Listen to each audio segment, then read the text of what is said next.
It's Monday, the 28th of November. This is Politics Live.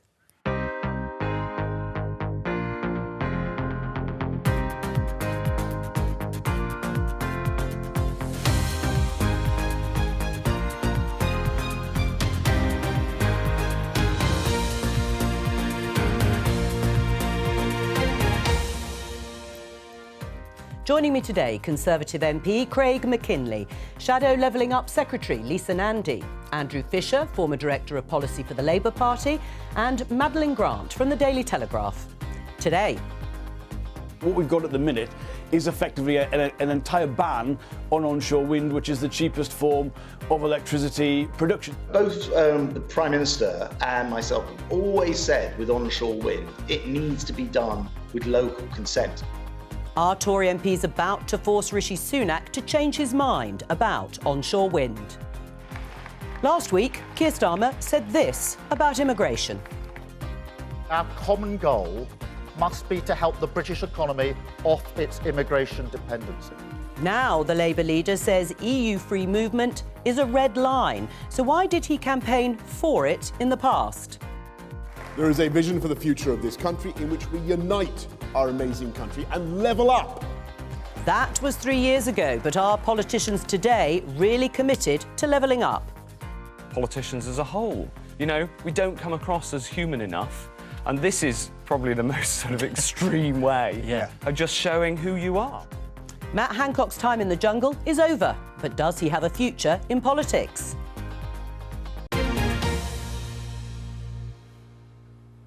Now, for those of you who haven't been following closely, I'm a Celebrity, Get Me Out of Here. Last night was the final, and the former Lioness, Jill Scott, won the contest, with the former Health Secretary, Matt Hancock, coming in a respectable third. Let's have a look at how the papers have been covering it. This is the front page of the Mirror. From jungle to UK storm, now get him out of here. The arrow pointing to the Houses of Parliament. He had the whip removed for appearing in the show and was criticised for abandoning his day job. But this is what The Sun has on the front page. Exclusive: Hancock cashes in. I'm a celeb. Now get me out of politics. This is reporting that he is going to pursue a showbiz career, perhaps more reality TV. That has been denied by a spokesman for Hancock, who says he wants to come back and serve his constituents. Let's have a listen to Matt Hancock himself about why he did it in the first place. I just wanted, I mean, I've said this in there, but I just wanted to show what I'm just like as a person. People have, you know, lots of people come to me with preconceived ideas for obvious reasons, and I just wanted to be myself. But I also actually strongly believe that for politicians as a whole. You know, we don't come across as human enough, and this is probably the most sort of extreme way of just showing who you are. Sure. Well, we always like our MPs to show who they are on this programme and your human side. Craig McKinley, should the Tories boot Matt Hancock out of the party? He is meeting with Conservative Party chiefs, I think, later this week, because he'll have returned to London. Should they kick him out? I wasn't surprised that they suspended him. We've got a fairly key date, not a private date at all, of the 5th of December, where all Conservative MPs are being asked, do you want to continue? Do you? On the back of, I most certainly do, on the back of boundary changes. So if he doesn't have the whip restored before the 5th, don't quite know where that leaves him. But I think it was unwise for him to do what he's done. I mean, he's come across as very human, and I don't think that does any harm, actually, to the political classes, which can be seen as somewhat aloof and detached. So you don't think they should take the step of actually kicking him out the party? I think in the fullness of time he'd get the whip back, as most people do. But is now the time? I think that's up to his electors to actually have a bit of a big say in this decision, frankly. It's not something I would have done. You may have watched some of the programme, Lisa, perhaps to see how human Matt Hancock came across. I wasn't voting for him. Thanks for putting that on the record. Should the Tories boot him out or not? I mean, it's got to be up to them in the end, but I think he's come across as a complete plonker, to be honest. I mean, you've got a situation where we're going into winter with people not knowing how they're going to put food on the table, 1 million people on NHS waiting lists. If he's anything like me, he will be absolutely overwhelmed with requests for help at the moment. Parliament's sitting, he should be at work, and he's whatever the Tory party decides to do, he's going to have to account for himself to his constituents. What do you think, Andrew? I mean, he said he wanted to show his human side, and clearly the public liked him to some extent because they didn't boot him out until the final, in the final three, and he wanted to raise issues like his dyslexia campaign. Should the Conservatives kick him out? Well, I think probably the public voted to keep him in so he could keep eating various bits of may be kangaroo true. genitals or whatever else. But I don't think it does. Look, I don't think MPs should have second... You know, there's a serious issue here, which is I don't think MPs should have second jobs. They've got a job. It's very well paid. It puts them in the top 5% of earners. They don't need secondary or tertiary income.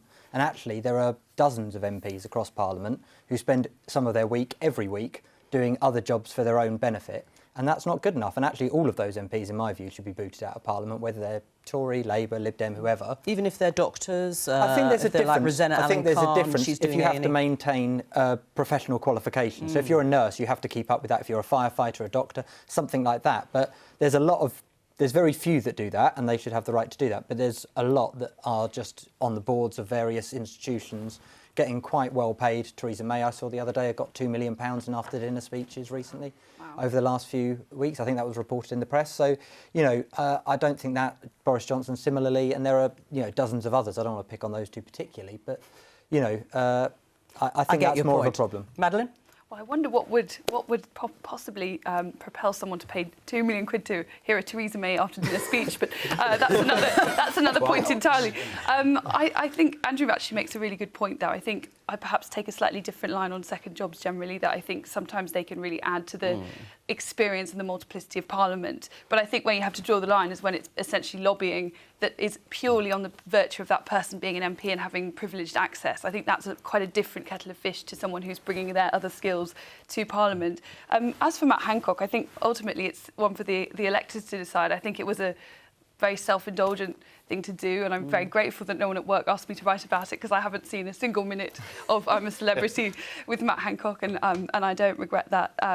But I think maybe you should stick to what the precedent is, which I think is like 6 months out in the wilderness, and then you get the whip back.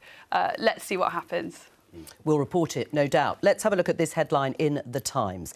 Keir Starmer rules out a return to freedom of movement in EU. Now, this follows on from comments made by the Labour leader to the Mail on Sunday, in which he rules out a Swiss-style deal. You remember that was a headline, I think, from a week or two ago with the EU, and says freedom of movement is a red line for me. Why is he saying that, Lisa? Well, because the situation has changed, and in order to do a much closer deal with the European Union and accept freedom of movement, we'd have to re-enter negotiations with the EU. I don't think there's anybody in the EU who wants to do that. When I was serving as Shadow Foreign Secretary under Keir for 2 years, I didn't meet a single person in Europe who would want to entertain that. And actually, I don't think most people in this country want to see us embroiled in more internal division. We've had a decade of division in this country. We've got to move forwards. We could cooperate much more closely with the European Union without having to reopen questions about Britain's membership of the European Union and freedom of movement and other divisive issues. And that's what I think we should concentrate on. It's interesting that you say things have changed, because it was during his leadership campaign. That was only in 2020, and he actually pledged to defend free movement as we left the EU. I mean, he was pushing for freedom of movement as part of the free trade deal negotiations that were being carried out by Boris Johnson. I mean, this is completely incompatible with what he's saying now. But I think what we all came to realise during that leadership contest, and I was in it as well, is because we spent a lot of time debating these issues with the electorate and together. And what we came to realise is this country is desperate for politicians to stop fighting the battles of the past and rehearsing old arguments and start to think about how we're going to move this country forward. I was in favour of free movement. I am still in favour of free movement. If you ally it with a strong policy of skilling up young people in this country. The problem with free movement in places like Wigan wasn't that we had nurses and doctors coming to work in our hospital. We were proud of that and we were grateful to them. It was that young people only a few streets away were looking at those jobs and thinking, I might as well try and go to the moon as to get those jobs, because we've stripped away all of the help. But isn't there a problem that would get them there? But isn't there a problem with that? You say you are in favour of freedom of movement. If you ally it with a policy that fills labour shortages in this country, first and foremost, by skilling up young people to get those jobs. And we haven't done it. We haven't done it for over a decade. The nursing bursary's gone. The education maintenance allowance has gone, tuition fees have gone up, the grants have gone. That whole architecture that would have got working class young people from my constituency there has gone. And it's not acceptable to say we'll just fill those shortages by bringing people in from overseas and ignoring young people who want to make a contribution to their own country. Craig? Well, all I'm hearing from Lisa, unfortunately, is a lot of confusion. As you say, a few years ago, it wasn't that long ago at all. During those Brexit war years, you had Keir Starmer, particularly as the Shadow Europe Minister, fighting every single step of the way to try and get Brexit done through Parliament. We had a stymied Parliament. It was completely moribund. And finally, we had to almost beg the Labour Party under the Fixed Term Parliament Act to allow that supermajority to allow an election. But do you so they were this, fighting. They were fighting left, right and centre to continue free movement. They're now saying they're not in favour of free movement. Well, but let's get to the fundamentals of this, Jo. Given that we have the floor on work visas at just $26,500 as the salary, that's 60% of all UK jobs are available to the world to come and apply for them. And then we can link into this rather dramatic figures we saw last week of the 504,000 net migrants. Completely incoherent. What I cannot understand is we have 5.3 million people on a form of benefit in the UK. 3.3 million of those are the able, not on a form of disability benefit. We have 1.3 million jobs available. There's the disconnect, and yet we have the CBI on a regular basis saying we can't fill the jobs, just let's bring more people in. Now, that has an additional cost. That has a cost in housing, health, education, and all the infrastructure things that go with it. This is the debate we should be having. I agree on a point that we should be getting domestic people in work. I don't believe, and I don't think the country believes, that the Labour Party is ever going to do that, because many in your party actually believe in a universal basic income. Although you've the one's been in power for so long, but anyway. I'm sorry, but it's just completely incoherent. You said you were going to take back control of the borders. Net migration's just reached a record high. And as you rightly say, we've got lots of labour shortages and we've got lots of people out of work. Why have we got all those things? Because you haven't got an immigration policy and you haven't got a skills policy and you certainly haven't put them together. We have got an immigration policy. It's 26,500, which I think now is too low. Only 2 weeks ago, the Higher Education Minister was bragging about the fact that we'd been able to attract 600,000 foreign students to Britain 10 years early. And then we read at the weekend that apparently the government is going to crack down on the very people that 2 weeks ago they were begging to come to Britain. It's completely incoherent.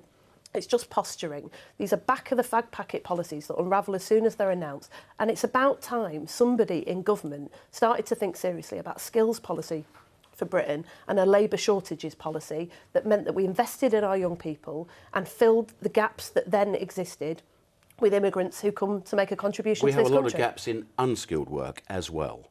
So it's not all about skilled work. There's a lot of unskilled work that needs filling. Totally agree, but you haven't got policy for either of these things. That's the problem. And it's causing chaos for businesses up and down the country. Can't tell you how many businesses in my constituency say to me, we could do far more, we could take far more customers if we were able to get people to come and work for us. Well, perhaps, I know in the preamble to this, we were discussing how we might be able to work together. Perhaps it is time that politicians do work together to get people into work, rather than having this disconnect of universal basic income, rather than my perhaps more robust stance that people need to take jobs if they're available. All right, well, let's bring the others in. Andrew, what do you make of Keir Starmer's strategy? I mean, it's very clear what he thought, and we all believed him just a few years ago at the time, and now it's a red line, freedom of movement. Well, I think there are two different things. One is he was facing the Labour Party membership, who he knew were very liberal on this, and he said one thing, and then he looked at the electorate and went, actually, I think I need to posture over here. And that's what explains the change. Look, it's a dishonest thing. Let's be frank about it. I'm not going to pull my punches. He said we will defend free movement as we leave the EU. The minute he became leader, there was a chance to amend the bill going through Parliament. He didn't amend it to say we will defend free movement as we leave. So it's just dishonest. And I think, Lisa stood in that campaign, Rebecca Long-Bailey stood in that campaign. Disagree with them or agree with them, they were honest about what they stood for. And I think it's unfortunate that actually, if you look at most of the pledges he stood on in that campaign, he's now reneged on them entirely. But his speech at the CPI last week, where he did say we need to wean the country off immigration, is delusional. We're not going to wean the country off immigration because we need it. We need net migration. Well, those figures certainly show that we've got an ageing population. We've got massive shortages of nurses. We've got massive shortages of care workers. If you train up lots of British people to do those jobs, you're taking them out of the labour market and putting them somewhere else. So you're going to backfill the jobs. We have shortages in this country. We need them filled. Skills is part of it, but we're still going to need high net migration. And actually, over half of that total is students who we want to come in and study at our universities. And there is a debate about whether they should be included in the figures. But are you saying you're relaxed about 500,000 figure in terms of net migration? Depending on how it breaks down, yes, of course. Well, every year? Yes, because, you know, if universities can attract 200,000, 300,000 students every year, that's fine and good on them. You know, that's good. As long as there are still places for British kids to go to university, and there seem to be, then that's fine. But if you look at a range of things, look, the rest of that was a lot of the rest of that was the Ukraine scheme and the Hong Kong scheme, which I think we were right to do. Yeah. And actually, we haven't got safe and legal routes for people coming from the rest of the world who we don't take our fair share of either. What did you make of Keir Starmer's stance, both at the CBI and in his article on Sunday? He is pushing this issue, isn't he? He is, and, you know, but I think Andrew makes a very fair point that there is something quite disingenuous about this, because it is, you know, quite a damn conversion from him, from where he was very, very recently. But I guess the fact is that when you're up against the current state of affairs where things just appear so chaotic, and I think that it's certainly true that that 500,000 figure is abnormally and unnaturally high this year for all the reasons that Andrew described. I just don't think that, even so, I don't think that there'll be that kind of mitigating sentiment amongst the public, because it just comes at a time when the government appears to have lost control of a range of different issues.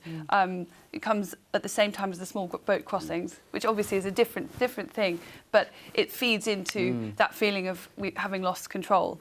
And then you get into other stuff like policing, like the protesters on the road, all sorts of areas. So I think that it's particularly harmful that this has just come out so recently. What do you say about Andrew Fisher calling Keir Starmer dishonest on this? Well, look, I mean, he rightly says I was in that leadership contest. I think we all put forward the platform that we believed in and we stood on that. But I also think that Keir is the sort of politician who listens. I didn't know him that well before we went into the leadership contest. I knew him a bit, but I hadn't been on the front bench for some time. But I've worked with him pretty closely over the last few years.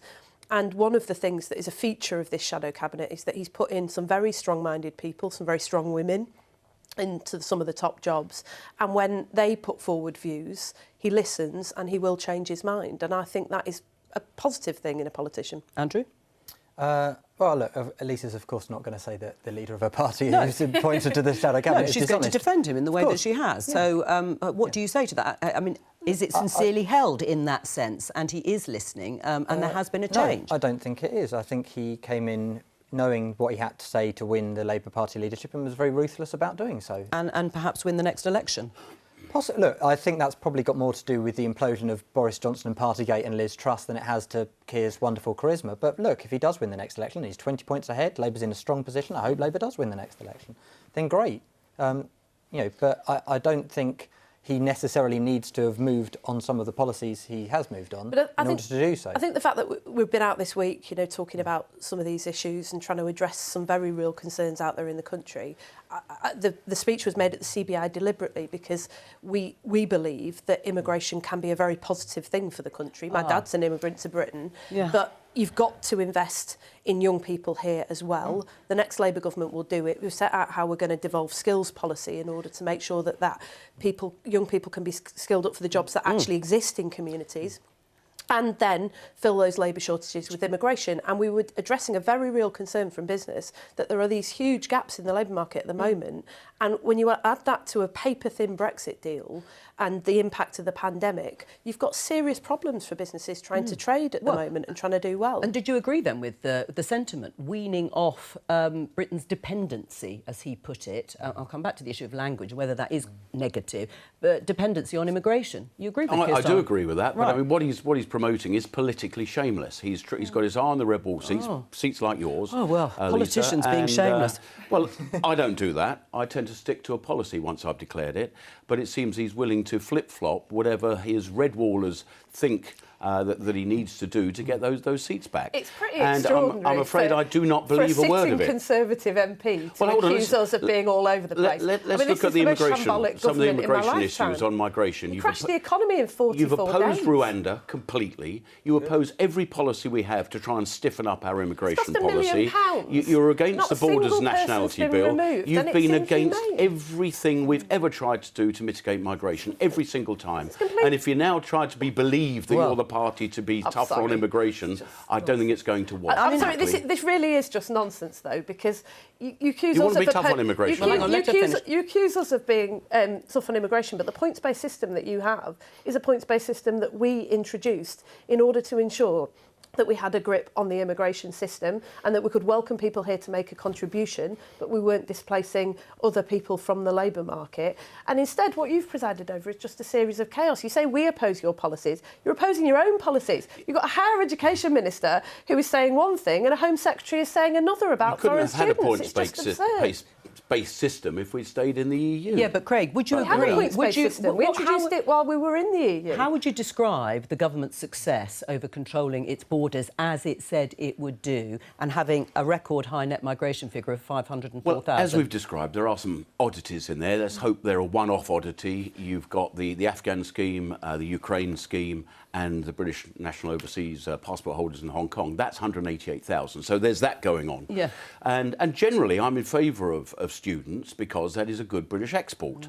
But when you've got the policy where dependents are allowed to come in as well, quite uniquely, I don't know what the rules are in the US, but if I decided to do a course of study in the US, I'm not entirely sure I'd be allowed to take any number of dependents in. No, there are some exploitations going on here that are obviously anomalous. They do not make sense, and we've got to do something about it. But of course, 12 years. but of I mean, course, if you wanted to do something about it, wouldn't you have done it by now?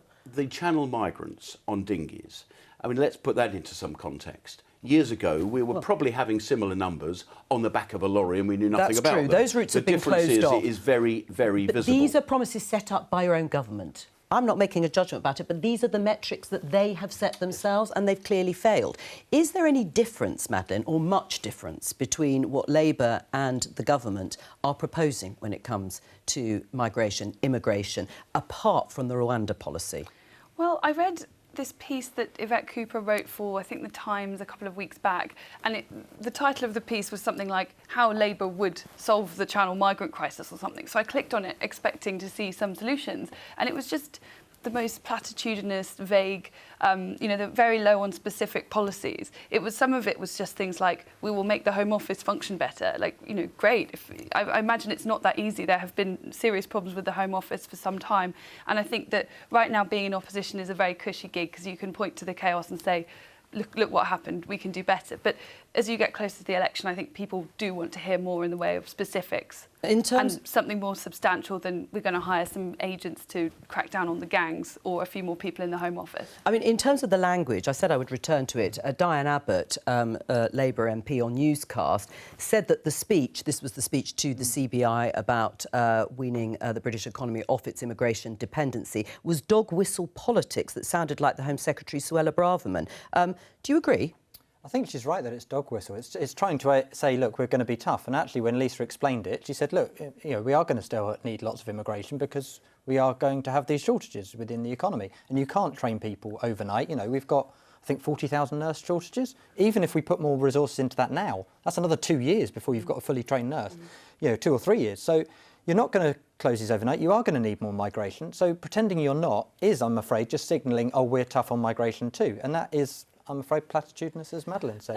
I think that the language was designed to show exactly that. Last year when there was a petrol crisis, there was cross-party consensus that we had a shortage of HGV drivers that was contributing to the crisis and that we needed a temporary solution. And Keir Starmer was asked if he would agree to 100,000 visas and he said yes. Well, because we needed a temporary solution. It's exactly what Andrew just describes. And so saying he didn't go out and say we're going to end all immigration to the UK overnight and crash the economy. He said we need a longer-term settlement so that we are investing in young people in Britain and the skills of our people first. Is it dog whistle politics, though, to talk No, because that exact same sentiment is found in every European country. When I was Shadow Foreign Secretary, I spent time in Austria, in Germany, in France, where the same concerns were being raised about free movement being used as an excuse not to invest in your own people. Without saying wean off, which makes it sound like you're on drugs, which is a bad thing, a dependency. Again, it's this language, and I'm afraid some of Yvette Cooper's language around this has been very cold and insensitive.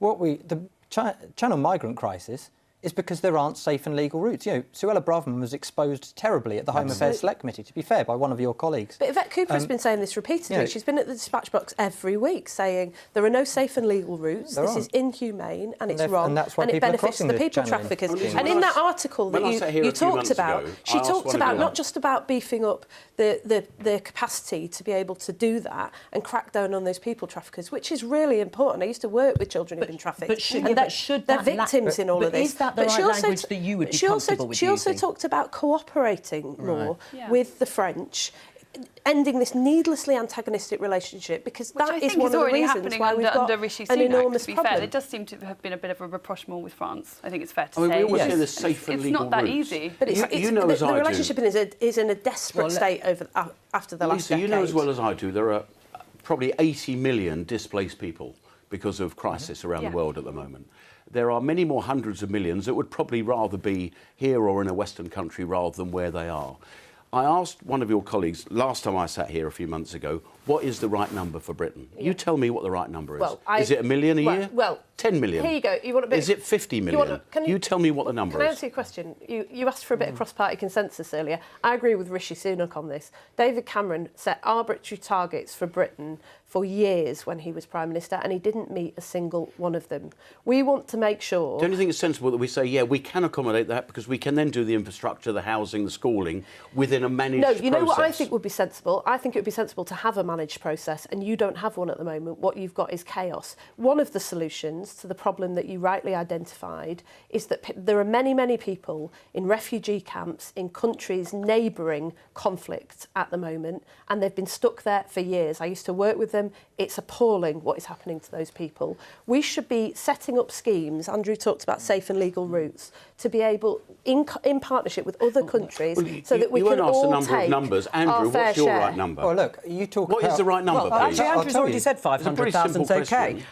What's your number? Is it 80 million? But, Craig, what's your number? Well, I think the fundamental is we should not be accepting people who are coming from but hang on, what's your number? a safe You've just country. put that down. That's nonsense. We're That is struggling. nonsense. I'm sorry. I'll come back to that. But We've struggled this year with 188,000 of what we would call the very genuine cases. We're struggling with that number. OK, so you and I want know to go that back to tens of thousands? my email inbox is full of local people in South Thanet looking for accommodation, trying to get into doctors. And yet there are labour shortages and there are all over the place. I mean, just so you wanted to come back on the... Let me just let Andrew have a final... This nonsense that these are people coming from safe countries. Are you saying the only people we can take seeking asylum are from Ireland, France, Iceland, Norway? I mean, because they're the only countries that neighbour us. I'm saying if you pass that's what you through, said. If you've passed through how else are you going to get here? How else are you going to get here? If you come from Afghanistan, which is not... Do you think Afghanistan's a safe country? No, it's not. Right, so how would you get here? My interpretation of the UN 1951... There is a safe and legal route from there. It was not a shopping cart to go where you like. It was to find somewhere safe. What about Syria? And if you're in France, you are... Right, so France should take everyone and we should take no one. Safe. That's your line. I'm going to end. I'm just going to end it here, but I want to go back just briefly to freedom of movement, because people may be still confused by you saying you're in favour of freedom of movement, but only if it's aligned with skills. No, in principle, but we've been very clear. We're not returning to freedom of movement. We're not going to seek a Swiss-style deal with the EU. Unless it's aligned with skills. We are going to. No, we're not in favour of freedom of movement.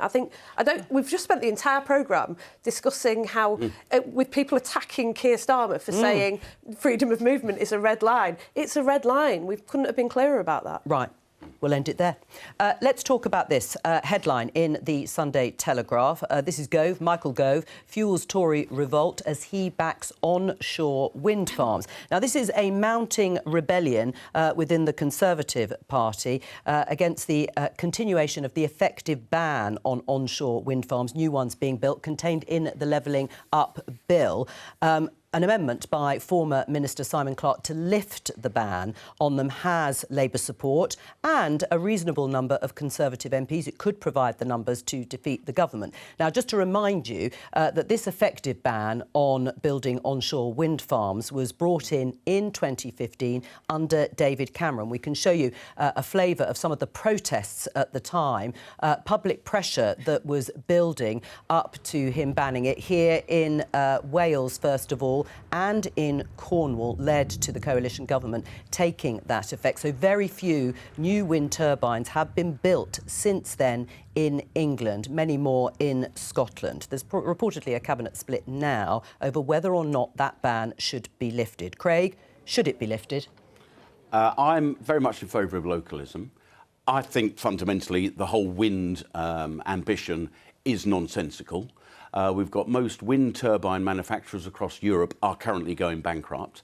I'm rather concerned with jumping out of Putin's frying pan into President Xi's fire. Because a lot of these turbines and all the manufactured bits are increasingly coming from China. And we're told this total fundamental lie that this is the cheapest form of energy. Well, it is not. It is not. What is the cheapest form? It is when the wind is blowing, but we've got the most ludicrous contracts that says we will pay you, wind companies, when the wind is blowing, and when it doesn't, it's someone else's problem. Right, so we should be having I contracts understand your that argument, are 24/7, but clearly, 365. would you support lifting the ban? The effective ban that means it's very, very, very hard to build onshore wind farms. We've effectively banned fracking, despite and not even testing if there's local support, with a nice little dividend of cash. And on wind farms? But I'm in agreement with fracking, as you know, if there is local support. So if you're not going to allow that, because Whitehall knows best, how can we then have wind farms, yes, Lisa? Because Whitehall knows best, despite what local people might want. Lisa, why should the ban be lifted? I'm so confused by all of this. It seems to be about 8 different positions in the Tory party at the moment on one fairly simple amendment. I think the ban should be lifted because in 2015, as Andrew will well remember, the government brought in an incredibly restrictive framework around which decisions could be made about onshore wind. No other infrastructure is subject to this framework. And effectively what Simon Clarke is doing is giving the power back to local authorities in order to make those decisions, who will be responsive to their communities and have to listen to objections in the same way as you would anywhere else. So what happens if they do object? We may not get many more onshore wind farms. If they object, but just on Friday night, I was in Leigh and somebody at a public meeting stood up and said, why is it so hard to get renewables here? So it gives the power back to communities. And I do actually agree with Craig on one thing. I'm in favour of localism. I think people have to drive decisions. And I think when you ask people to drive decisions, they tend to make the right decisions. Renewables are cheaper. Wind turbines create good jobs. And they provide cheaper energy. And people want to be able to make a contribution to climate change. Right. And it's a nonsense that effectively we're banning them from doing that at the moment. Madeleine? Well, I like the idea of localism, but I think in practice we're a very hostile to building anything country. We're a country of NIMBYs. I wish that was not the case. I think perhaps they need to think about ways of bringing communities on side, perhaps by doing what they do in Germany, where if you're near a wind farm, then you get to have some money off your bills, something like that. But on the whole, we seem to be very resistant to building anything anywhere, and I kind of despair for that reason. I mean, I sort of agree with Craig. I think wind could be a useful part of the energy mix. It's not the great panacea that it's often portrayed as, and it has to be backed up by fossil fuels. So I think that it's a nice thing. But if we are going to expend political capital building new things, I'd rather it was something like nuclear. I think there's greater gains to be had. But of course, I don't think the government should be standing in the way of building wind turbines if there's local consent. I mean, if it is lifted, the ban, it is true, I think, local people would still be able to object. And that would mean that we probably wouldn't get many more. We might get some, but we wouldn't get many more. Ed Miliband, Lisa's colleague, has said he would actually like to go further than just lifting the ban. Would that mean overriding any local opposition or saying it would be mandatory? Well, it could do. I don't know exactly what Ed Miliband had in mind, and I'm sure Lisa's keen to clarify. But on the generalities of this, you can't object to living next to a nuclear reactor. If you build a main road, a motorway, you can't object. There's no localism. I don't want that being built there. Your house can be compulsorily purchased. HS2, I personally am in favour of it, but there's no localism in that. Local communities go, no, I don't want it going through my bit of land. So we are very pick and choose about this. Yes. And I think that's dishonest. So HS2 and making it take. Well, that's due to government incompetence, I think, more than anything else. And quite a lot of local private opposition, sector incompetence as well in opposition. building it. But look, I think we need a consistent framework. Look, if we want cheaper energy, if we want energy security, we need more renewables as part of the mix. We need some more nuclear as well. And what about shale? No, because it's So you polluting. want to We're trying import it from Qatar for the next 30 years? Or No, what do you I fancy? don't. No, I think we need to wean ourselves off it, as I said. So Wean is fine, but it's going to be with us for quite some time. That word again. I mean, so should wean. local people... about energy, not human beings. That's the difference. Should We need local energy to people live, it's have the quite- right to object, or should there actually be... Of course, local people should have the right to object, and we've never suggested that they shouldn't. What Ed Miliband was talking what about... did he mean when he said was go further? speeding up decisions on renewables Right. and on onshore wind, because at present it takes years, it should take months. He was talking about having a target to try and get more of these built across the country. I actually have a much less dim view about the public than the one that this debate has reflected, because I think that people are generally in favour of things like affordable housing schemes, in favour of renewables projects But not in their always where they communities. live. No, I don't think that's right, actually. Where you run into problems is where those schemes don't necessarily benefit the community. If you're building luxury housing in a town like mine, where people earn on average about 20 grand a year, and their kids can't get those houses, people will object. If you're building genuinely affordable housing, they'll be all in favour. And wind farms, would they agree to that? And actually, you know, I think Madeleine made a really good point there about communities needing to benefit from these decisions. In fact, good Labour councils all over the country are currently doing exactly that. They're building clean energy schemes and they're using them to plough resources back into the local community. And there's strong public support for that. All right, we're going to talk about levelling up. Or did you want to say it brief? I just wanted to say that, well, I think that sometimes the incentives are... Actually, it's not people being irrational when they object to new housing. You know, people who already own a house, they might say, if this spoils my view, it brings down the value of my house. It's one of those things where at the national level, there's endless good things that come from it. But sometimes at a local level, there is some incentive to do it. So it's often people behaving rationally. I wish that wasn't the case. But I think sometimes it's not necessarily a kind of pure hostility. It's partly self-interest. Let's talk about more levelling up. Daily Mirror. Labour say Tory levelling up promises in tatters as £576 million, very precise, of funding value lost. Lisa, you've just written a book called All In, How We Build a Country That Works. And you say in it, All In is about the country we could be if we handed power and resources to people in every part of the UK. What does that mean? That was a very nice segue from the last conversation. Well done. We've thought about these things. We've thought about these things, you'll be pleased to know. Well, it basically means that in the 12 years that I've been the MP for Wigan, what I've seen far too often is people who have a stake in the outcome and skin in the game, building and creating and coming together to protect and preserve everything of value in our community, whether it's a local football club that was under threat, or good jobs for young people, or community centres. And at every turn, they've been thwarted by a system that should pull in behind them, but too often comes up against them like a buffer. I think if we handed them power and resources and tilted the balance of power back in their favour... And how much are we talking about resources? I mean, gave that figure £576 million. Presumably, you would restore that £576 million because you say, or it says in the article, it's been eaten up by inflation. Yes, so the issue with the levelling up funds isn't just that they've had £576 million of the value wiped off them since the Tories crashed the economy. It's that they were piecemeal little grants handed out Hunger Games style from junior ministers and civil servants in Westminster and Whitehall who'd never set foot in those communities. Right. That often don't even begin to align with local priorities. So you would increase that fund? No, I think we should devolve powers and funding to metro mayors, councils and communities across the country so they can build a country that works. You want to obviously secure projects, no doubt. I have got a very good project in Ramsgate, £20 million. Right. Do you think the government still as committed to the idea and the funding of levelling up? I'm sure they are, but we have got a tough financial settlement in the UK.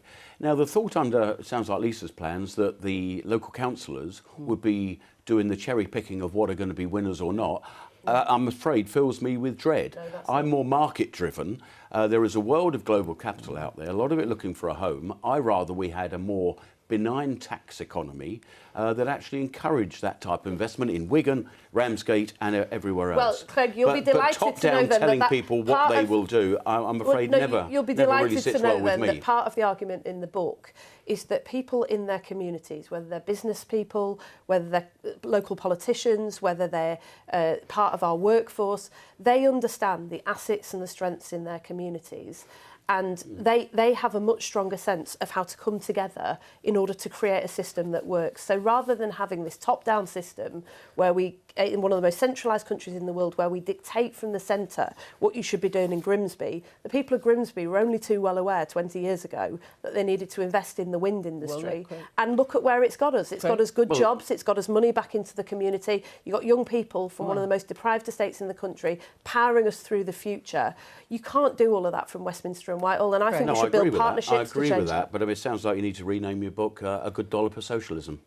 Oh, well, there's a title. There's a title, postscript. Well, I proudly would. I'll send you a copy. Can I just go back there? You saw Boris Johnson in the headlines with his ambition and commitment to the idea of levelling up and a levelling up fund. I'm just going to play, again, a clip from Rishi Sunak during the leadership campaign in the summer when he was talking to Tory members in Tunbridge Wells. Let's have a look. I managed to start changing the funding formulas to make sure that areas like this are getting the funding that they deserve. Because we inherited a bunch of formulas from the Labour Party that shoved all the funding into deprived urban areas. Then that needed to be undone. I started the work of undoing that. Are you sure Rishi Sunak's really committed to levelling up and not undoing, as he said, the commitments as promised? Well, he was in Tunbridge Wells. I've got family live in Tunbridge Wells. And if you think all of Tunbridge Wells is a land of milk and honey, no, it's not. It's not. But it should be fairly spread. I'm more in favour of bigger infrastructure projects that actually connect this country together. I think what Madeleine said earlier on about how slow things are, we've been having a debate in Kent about the Lower Thames crossing for about 10 years. It's still not turned one bit of soil. We're no closer now than we were 10 years ago.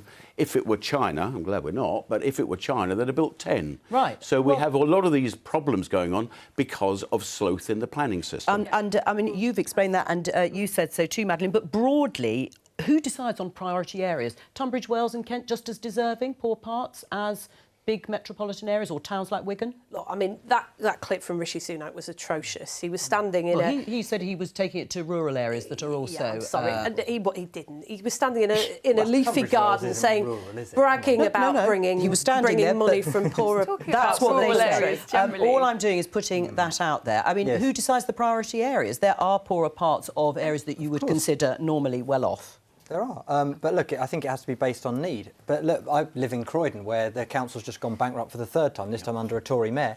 And, you know, our funding is it's a Tory council, actually, Tory-controlled. But if our funding was the same as neighbouring Lambeth, our community would have an extra £65 million a year in it, and we wouldn't have gone bankrupt any time, let alone 3.